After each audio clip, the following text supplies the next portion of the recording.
We are now 1 year into the One D&D experiment. It has been pitched as a revision of the 5e rule set, not a new edition of the game.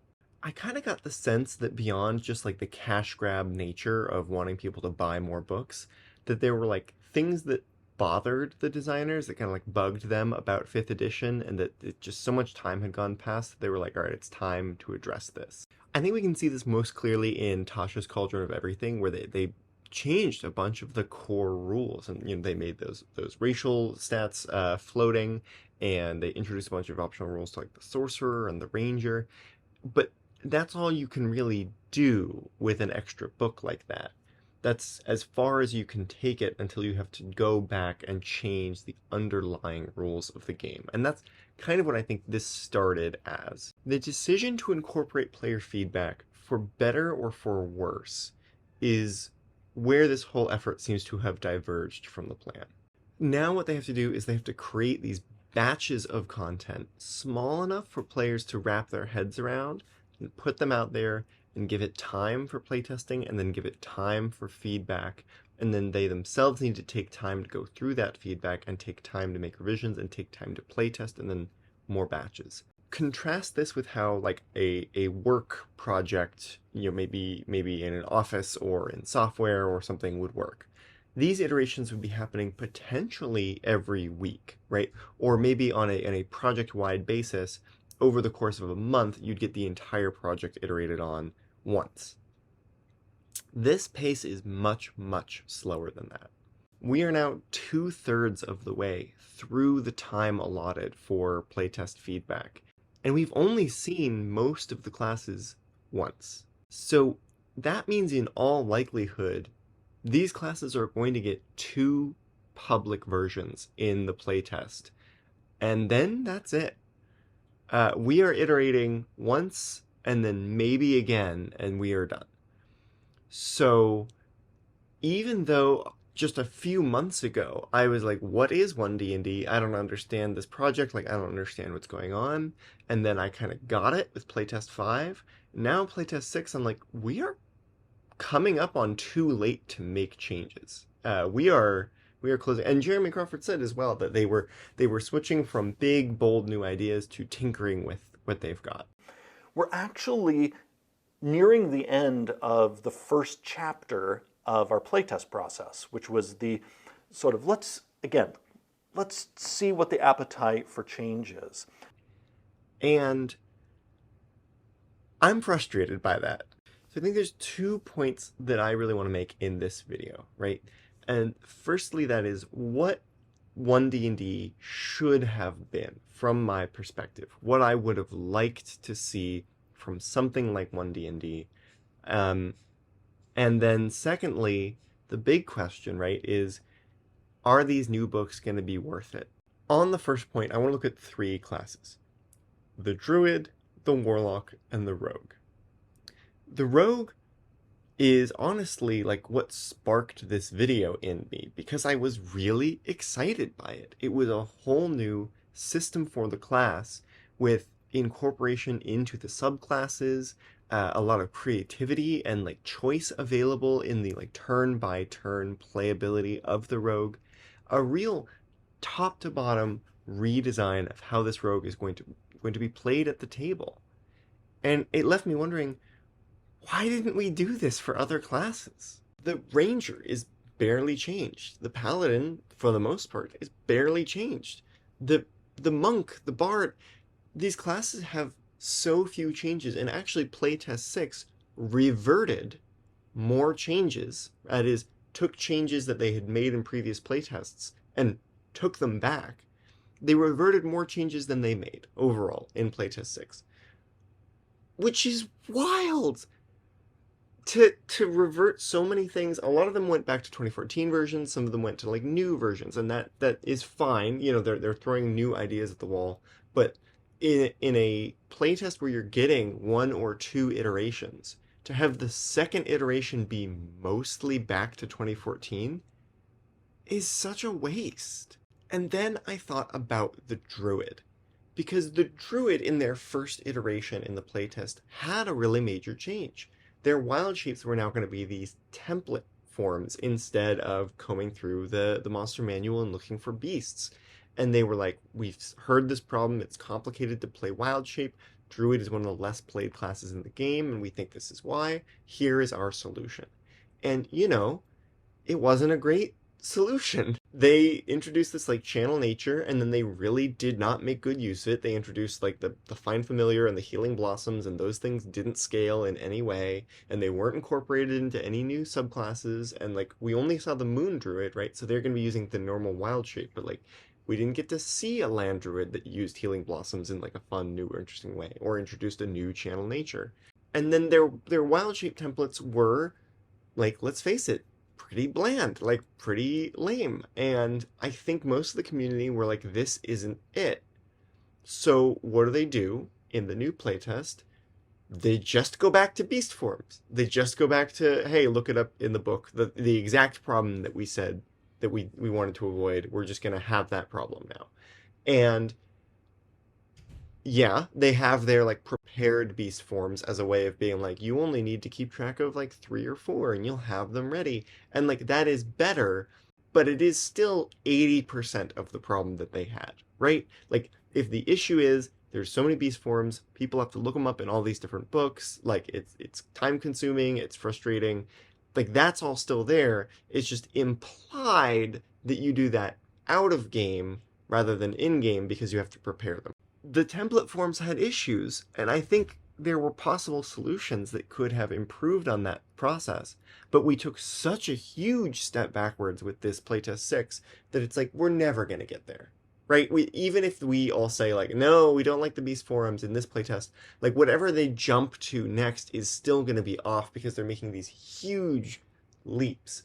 And it would take like 20 iterations to like narrow that down to the actual like, this is the best version of this that we could get.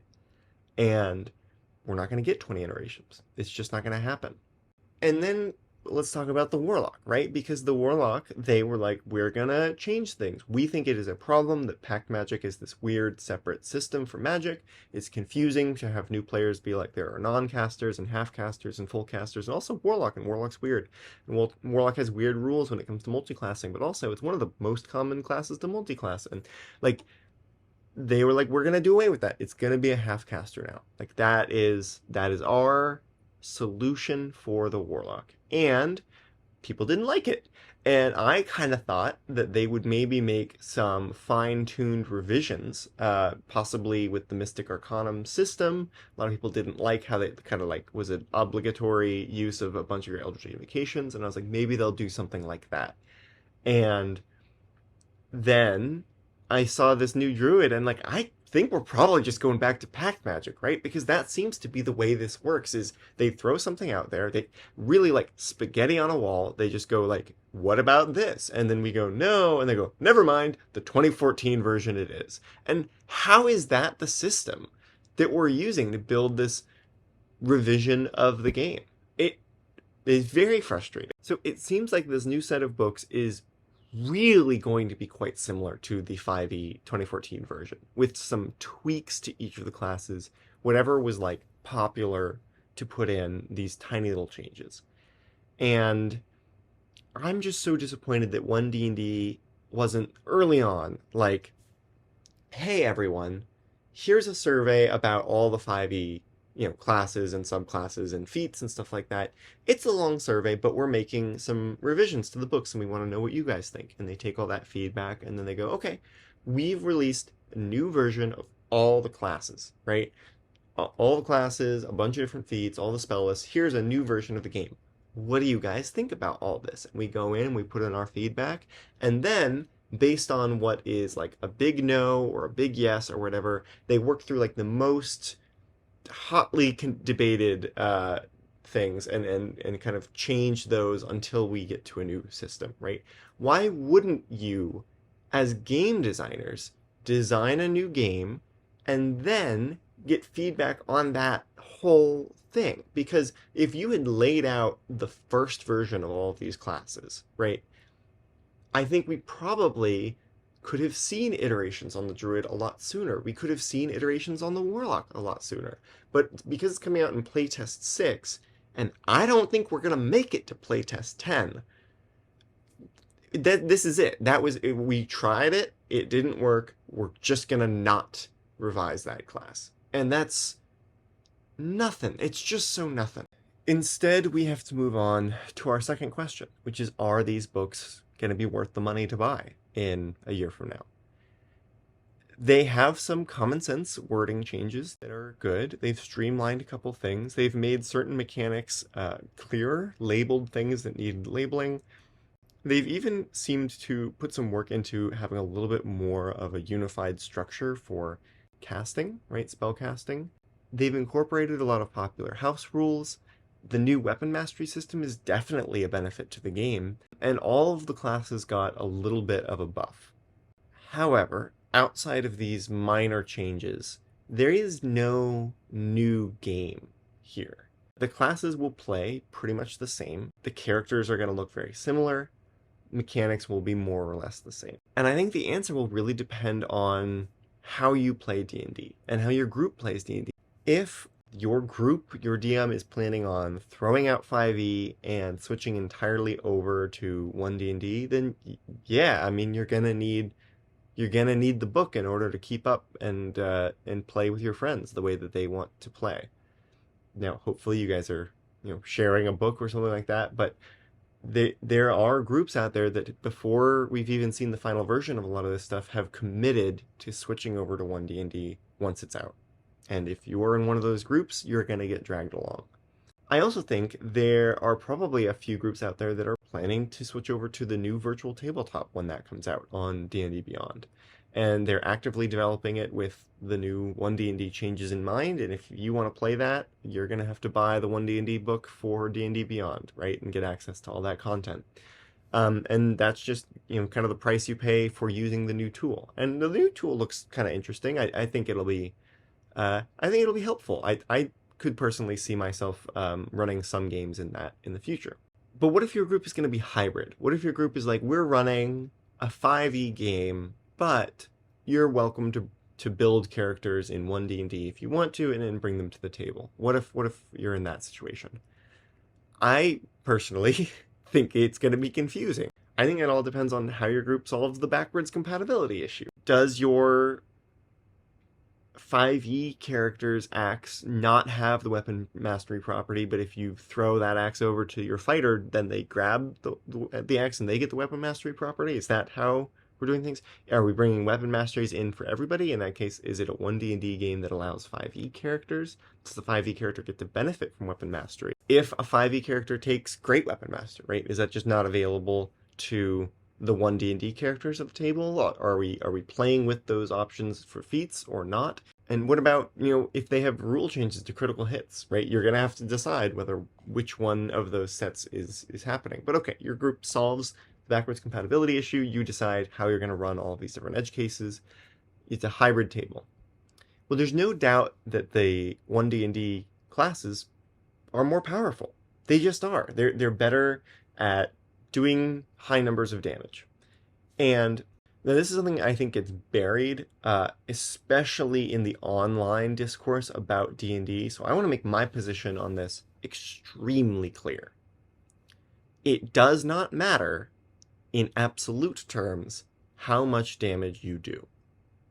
I do not care at all whether your character does 5 damage per round or 50 damage per round. It is irrelevant, because your DM will see what you guys are doing as a group and will throw encounters at you that seem appropriately challenging. They will, and even if you don't think your DM does this, they do this, they will tweak the hit points behind the screen so that the monster lives a little bit longer, or dies when it's appropriate, or whatever they're going to do. They're going to add more goons as the fight goes on. They're going to make rocks fall on people to increase the difficulty. They are going to adapt to your group and give you an exciting and dangerous adventure. How much damage you do, in absolute terms, is completely irrelevant.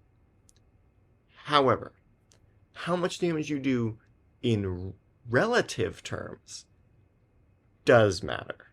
So if you have a 5e character and a 1D&D character playing at the same table, you're gonna notice that the 1D&D character is a little better. They're gonna have more flexible spell preparation choices. They're gonna do a little bit more damage on their critical hits as a barbarian.